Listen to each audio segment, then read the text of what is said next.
Sir నమస్కారం sir. నమస్తే అండి. సార్ ప్రపంచ యాత్రికుడు నాన్వేషణ అనే వ్యక్తి అందరికీ పరిచయమే సార్. అతను చాలా పాపులారిటీ మంచి యూట్యూబర్ కూడా, పాపులర్ యూట్యూబర్ కూడా. ఇప్పుడు అతని వీడియో ఒకటి వైరల్ అవుతుంది. అంటే ఇప్పుడు మన ఆన్ గోయింగ్ ఇష్యూ ఉంది కదా సార్, శివాజీ గారి కామెంట్స్, అనసూయ గారు శివాజీ గారి పైన ఫైర్ అవ్వడం. సో ఇదంతా కూడా ఇష్యూ పైన గరికపాటి గారి వీడియో కూడా ఒకటి వైరల్ అవ్వడం. అయితే దీనిపైన నాన్వేషణ స్పందిస్తూ గరికపాటి గారి పైన ఫైర్ అవుతూ అనసూయ గారికి మద్దతు తెలుపుతున్న ఒక వీడియో ఇప్పుడు వైరల్ అవ్వడం జరిగింది. సో దీనిపైన ఇప్పుడు భిన్నాభిప్రాయాలు అయితే వ్యక్తం అవుతున్నాయి. కొంతమంది నాన్ వేషాన్ని విమర్శిస్తున్నారు, ఇంకొంతమంది నాన్ వేషన్ మద్దతు తెలుపుతున్నారు. అసలు ఎలా చూడొచ్చు నాన్ వేషన్ కామెంట్స్ ని? మీరేం చెప్తారు సార్? మీరు ఎటువైపు స్టాండ్ తీసుకుంటారు? స్టాండ్ కాదండి, మనం ఎక్కడ పోతున్నాం? వాడు ఒక మతి భ్రమించిన వాడిలాగా మాట్లాడుతున్నాడు, లేదా బండబూతులు మాట్లాడి ఏదో సొమ్ము చేసుకుందాం అని 10 మంది చూస్తారు, తద్వారా సొమ్ము చేసుకుందామని మాట్లాడుతున్నాడు. యథార్థం అది. ఇప్పుడు ఒక నగ్నంగా ఉందండి, ఒక నగ్నంగా ఉన్న ఆవిడ దారిలో నడి రోడ్డు మీద కనబడితే ఆ నగ్నంగా ఉన్న ఆవిడని చూసి చూడనట్టుగా 1,00,000 మంది చేశారు. అక్కడ నిండుగా పొట్టుచీర కట్టుకుందండి, జెండా పువ్వులు పెట్టుకొని మొగానికి ఇంత కుక్కో పెట్టుకొని వచ్చిందండి. పూజగా వస్తుందండి. ఆవిడ ఎవరైనా చూస్తారా? కనీసం వెళ్ళిపోతుందంతే, తలదించుకొని గుడికి వెళ్తుంది, గుడిలోంచి వచ్చేసింది. ఆవిడ ఎవరు చూస్తారు? నన్ను ఎవరు చూడటం లేదని బాధపడితే అర్థం లేదు. కనుక నగ్నంగా ఉన్న వాళ్ళేమో 100 మంది చూశారు, లేదా 1000 మంది చూశారని చెప్పేసి, మరి అదే వాళ్ళ తాలూకు ప్రామాణికత, అదే వాళ్ళ తాలూకు స్థాయి అనుకుంటే అది బుద్ధి తక్కువ మాట. ఇప్పుడు ఎవడో బుద్ధిహీనుడు వాడు ఇక్కడి నుంచి ఈ ప్రాంతం నుంచే వెళ్ళాడు అంటారు. ఇక్కడ తగరపూడ దగ్గరలో చిల్లపేట ఉంటుంది, ఆ చిల్లపేట నుంచి ఏమో ఊరు వదిలి వెళ్ళిపోయిన వాడు అన్నమాట. తరిమేయబడ్డ వాడు ఆ విధంగా జీవితాన్ని మలుచుకున్నాడు అన్నమాట. అందరి గురించి దారుణంగా మాట్లాడటం 10 మంది చూసినట్టయితే ఈ సోషల్ మాధ్యమం వచ్చిన తర్వాత డబ్బు సంపాదించడం చాలా ఈజీ అయిపోయింది. ఏమి లేదు, వాడు తోచింది పెడుతున్నాడు, చూసింది చూస్తున్నారు, చూసేవాళ్ళ నుంచి డబ్బులు వస్తున్నాయి, లక్షాధికారులు అవుతున్నారు. అది శాంటిటీగా, అది ప్రామాణికత కాదు కదా. వాడు ఏం చెప్పాడు, వాడు ఏం విన్నాడు కనుక గరికపాటి మాటలు ఇంకోసారి విన్నట్టయితే ఆ మాటలు మాట్లాడతాడా? శివాజీ మాటల్ని ఆ మాటలు వేసి కట్ చేసి దానికి ఎన్కౌంటర్ మాట ఇవ్వడం. శివాజీ మాటల్లో ఏమి తప్పు ఉంది కనుక, గరికపాటి మాటల్లో ఏమి తప్పు ఉంది కనుక పైగా బూతులు మాట్లాడతాడా? వాడు బుద్ధి జ్ఞానం ఉందండి, అటువంటి వాడిని నిరసించొద్దండి. వాడిని సమర్థిస్తారా? సమర్థించే వారికి మరి ఎంతవరకు ఇంగిత జ్ఞానం ఉందో నాకు అర్థం కాదు. కానండి అటువాడిని వాడు పిచ్చాన్ని కొట్టారండి, లేకపోతే వాడి వీడియోని బహిష్కరించారండి. వాడు వీడియోని బహిష్కరించాలి. ఏమి చెప్తున్నాడు? నిండుగా చీర కట్టుకో తల్లి, లేకపోతే సమాజంలో బయటికి వెళ్తున్నావు, అలరమోకుంటారు, వాళ్ళ దగ్గర నుంచి ప్రమాదం పొంచి చూస్తుంది, కొంచెం జాగ్రత్తగా ఉండమని చెప్తే తప్పేసి ఎలాగవుతుందండి? స్కూల్లో టీచర్ అదే చెప్తాడు కదా, స్కూల్లో అమ్మ జాగ్రత్తగా వెళ్ళండి అంటాడు, పిల్లలు జాగ్రత్తగా ఉండండి అంటాడు మాట. ఆడపిల్లలేమో జాగ్రత్తగా వెళ్ళండి అంటారు. ఆడపిల్లలతో మగపిల్లలు ఏమైనా అల్లరి చేస్తే కొడతాడు. అయితే ఆ స్కూల్ టీచర్ని కొట్టేస్తామా? ఆ స్కూల్ టీచర్ బేడా? స్కూల్ టీచర్ మీద మనం ట్రోలింగ్ చేస్తామా? ఇదేం మాట్లాడి ఓ బుద్ధి చెప్పేవాడికి మాట్లాడితే ఎలాగవుతుంది? అది వేమన పద్యం ఒకటి ఉంది మాట, చాకి కోకలుతుకి చీకాకు పడదీసి మైల తీసి లెస్స మడిచినట్లు బుద్ధి చెప్పువాడు బుద్ధితే ఏమయ్యా అని యశోదాభిరామ వినురవేమ. ఒక మంచి మాట చెప్పేవాడు కొంచెం పరుషంగానే ఉంటుంది, కష్టంగానే ఉంటుంది. ఆ మంచి మాట చెప్పేవాడికి బాధపడితేలా కొద్ది మీరు జాగ్రత్త ఒళ్ళంతా చూపించుకోకుండా వీపంతా చూపిస్తారు, ఒళ్ళంతా చూపిస్తున్నారు, కుర్రగా రెచ్చిపోతారని ఆయన అన్నాడు గరికపాటి వారు. వీడు ఇంకా తమాషగా అన్నాడు, ఏదో చిన్న మాట పదం దొరిలాడు, దానికి ఎంత రాధాంతం. వాడు ఎక్కడో ఉండి వాడు పని వాడు సావక వాడు చావచ్చు కదా. ఏంటి ఇదంతా? అనసూయ గారికి సపోర్ట్ చేస్తున్నాను, గరికపాటి గారిని తిరస్కరిస్తున్నానంటే వీడెవడా? వీడి మొహం వీడిని ఎవరో బుద్ధిహీనులు చూస్తారు కానీ బుద్ధున్నోడు ఎవడని వీడియోలు చూస్తారా? గరికపాటి చూసేవాడు ప్రపంచవ్యాప్తంగా ఉన్నారు. గరికపాటికి పాదాల నమస్కారంగా పెట్టేవారు ప్రపంచవ్యాప్తంగా ఉన్నారు. అపర సరస్వతి ఆయన. ఆయన నాలుగు మీద అభేదాశ్రాలు మరి తల్లి రాసింది. ఆయన ఎంత గొప్ప ధారణ, ఎంత గొప్ప అన్వేషణ అంటే వాడిది కాదు అన్వేషణ, ఈ గరిపాటిగా అన్వేషణ అన్నమాట. విషయాన్వేషణ, నిరంతరము అన్వేషిస్తూనే ఉంటారు, కొత్త విషయాన్ని చెప్పడం కోసం ప్రయత్నం చేస్తూనే ఉంటారు. ఆయన తెలిసిన విషయాన్ని కొత్త కోణంలో చెప్పడం కోసం అన్వేషిస్తుంటారు. ఈయన నిజమైన అన్వేషకుడు. వాడు ఎవడో దారిని పోయిన దాని కాదు, ఆ దారికి పోయిన దానైనేమో చూస్తారండి. అమన బూతులు చెప్తే బూతులు వినేవాళ్ళు ఉన్నారండి.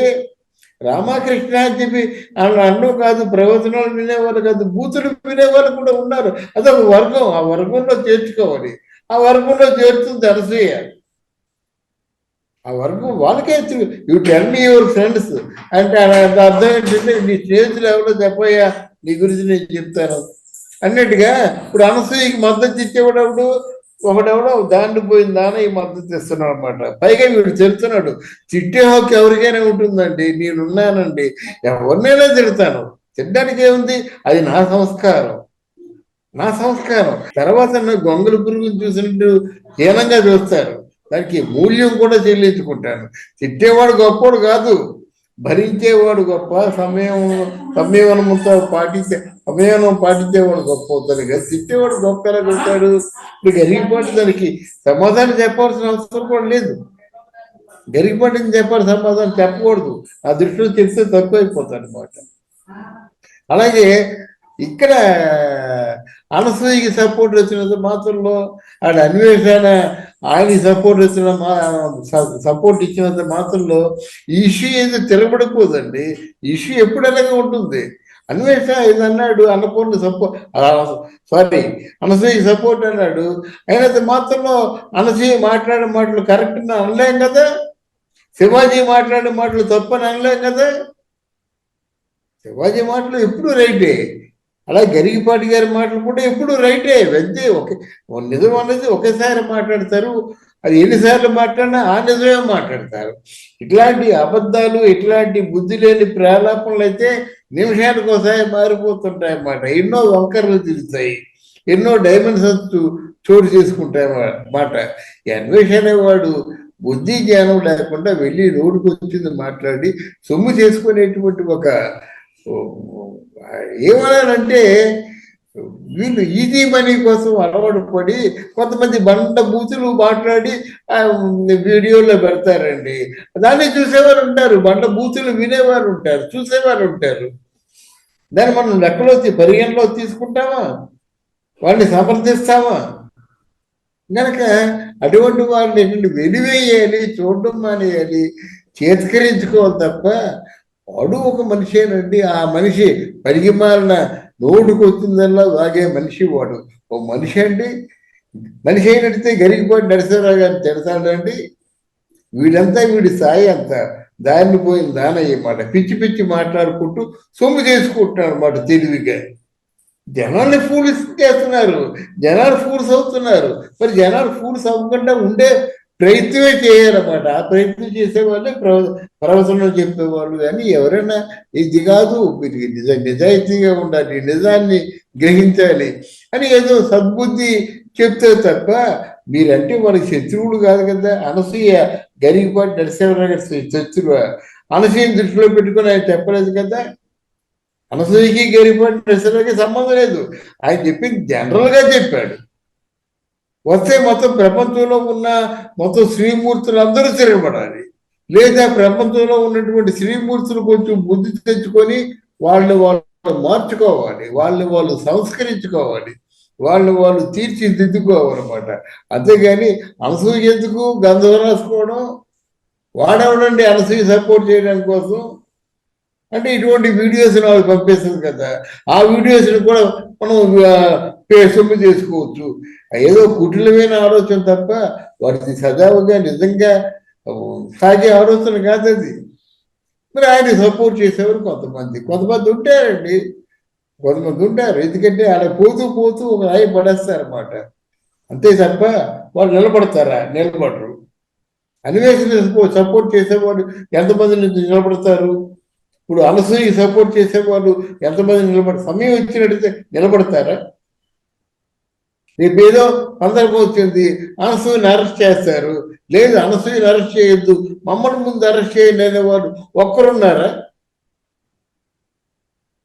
అదే శివాజీ అనుకోండి, శివాజీకి వర్గం ఉంది, కొంతమంది వచ్చి ఆయన ఎందుకు అరెస్ట్ చేస్తారండి, నన్ను అరెస్ట్ చేయండి అని చెప్పేవాళ్ళు చాలా మంది ఉన్నారు. అలాగే గరీబాటు గురించి ఎవరైనా మాట్లాడితే ఆయన తరఫున మాట్లాడే వాళ్ళు లక్షలాది మంది ఉన్నారు. ఆయనతో వీళ్ళు పెట్టుకుంటారు, ఆయన గురించి వీళ్ళు మాట్లాడతారు. బుద్ధి జ్ఞానం లేక మనిషి పుట్టారండి వీళ్ళు. ఏం మాట్లాడుతున్నారు వాళ్ళు? అటువంటి పిచ్చి ప్రేలాపనలు పేలే వాళ్ళకేమో సమర్థిస్తారా? సమర్థించేవారు ఒకసారి ఆలోచించుకోవాలి, ఎవరిని సమర్థిస్తున్నామని చెప్పేసి. మీకు దగ్గరగా ఉన్నాడు, మీకు జవాబు చెప్పడు, ఎక్కడో ఫారెన్లో ఉంటాడు, పిచ్చి ప్రేలాపన పేలుతుంటాడు, వాడు మనం బదిలీ చేస్తుంటాం. ఇదే మనం నేర్చుకున్నది, ఇదే మన సంస్కారం. మీ దగ్గరలో ఉన్నాడు కదా, నీకేం చెప్పడు కదా. ఏదైనా ఉంటే ఒక బలహీనతని తన బలంగా మార్చుకొని సొమ్ము చేసుకుంటాడు అంతే. వచ్చే డబ్బుల్లో మీకేమి ఇవ్వడు కదా సమర్థించే వారికి. గనక ఇటువంటి వాడు మనం బహిష్కరించాలి, దూరంగా ఉంచాలి, చూడడం మానేయాలి, దీన్ని వ్యాన్ చేయాలి. ఐ బొమ్మ ఎంత ప్రమాదకరమైందో ఇది కూడా అంతే ప్రమాదకరమైంది. అన్వేషణ కూడా అంతే ప్రమాదకరమైనమాట. లేనిపోని క్రియేట్ చేసి లేనిపోని కాలుష్యాన్ని నింపేస్తున్నాడు, విషం చెబుతున్నాడు సమాజం మీద. అటువంటి వాడికి తగిన శిక్ష వెయ్యాలన్నమాట, శిక్షలు అంటూ ఉంటే. అది ఇండియా అంటూ వచ్చినట్టయితే వాడిని అరెస్ట్ చేసి ఇంకోసారి ఇలాంటి పిచ్చి ప్రేలాపనలు పేలకుండా వాడికి శిక్ష వెయ్యాలి. ఎందుకంటే వీడిని చూసి 10 మంది చేరుతారండి, 10 మంది ఈ విధంగా తయారవుతారండి.